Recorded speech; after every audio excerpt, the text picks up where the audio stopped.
Gambling is terrible, but gambling in video games... Come on, hit me. Yeah! Come on, I need a new pair of keys, come on. No.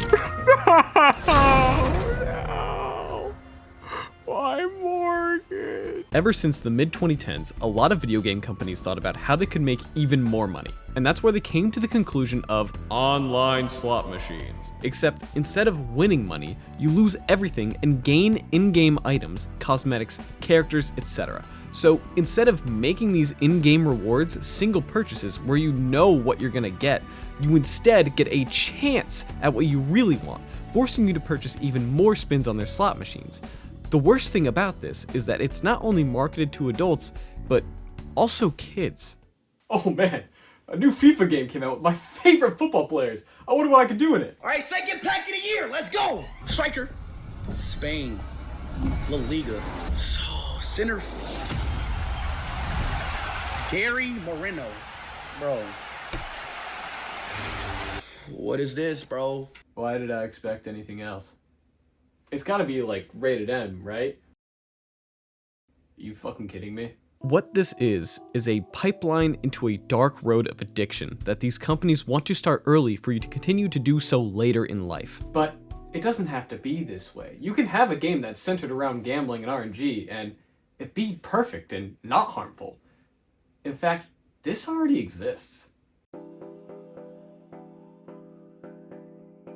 Balatro is a poker roguelike deck builder where you play poker hands and modify the traditional 52 card deck to increase your score. It is the new age solitaire.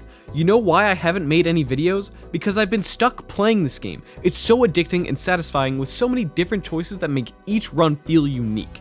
Just for an example, each deck has a different property that affects your gameplay, from having an extra discard each round to changing how you get money to making the starting deck half spades and half hearts. From there, with each win with a deck, you can increase the difficulty for no other reason than that you want it to be harder.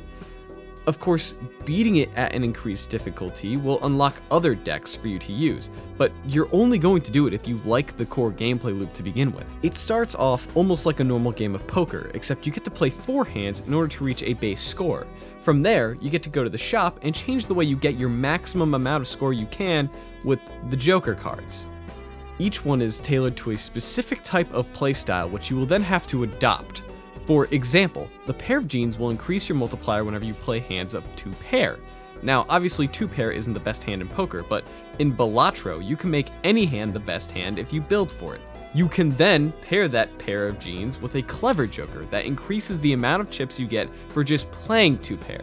Now you have something that increases your chip count and your multiplier, and those two combine to get your score. Each run you do requires you to make decisions and choose different jokers based off of what you get in your shops to be able to hit higher scores. This means you're going to have different combinations of jokers almost all the time, which is what makes this game so replayable, because each run you're going to have to play it differently, go and fish for different hands. Maybe it's a flush 5, which isn't a real poker hand, but in Balatro, you can create copies of the same card, therein lying making new hands that didn't exist before. The possibilities are almost endless, but the game isn't just a cakewalk either. The game's difficulty scales decently and expects you to either know what you're doing or just get lucky. Now I'm gonna get political. Balatro is definitely the game of the year for 2024 and may possibly be a perfect game. There is no better feeling than seeing the flames build up on the score multipliers and the numbers just getting so astronomically huge and building up to hit absurd numbers. I'm not Albert Einstein, but I tend to see flaws in certain games, but I just can't see any here. Every time I play, I just have fun, and it captures the feeling of gambling and playing poker where you just can't win every time. The house will eventually win, and as people have gotten the highest possible score in endless mode, that's exactly what happens. Listen, it's hard to explain why this game is so good, so you have to play it. And if you haven't yet, what are you doing? It's available on literally everything. Your Xbox, your computer, your iPhone, your PlayStation, your Nintendo Switch. Literally everywhere you can think of it's on, except the DS. That you gotta go to Luigi for. If you're a kid in the EU, you're not allowed because of some evil jokers. No, seriously, why the fuck is this rated 18 plus and EAFC 25 is 3 plus?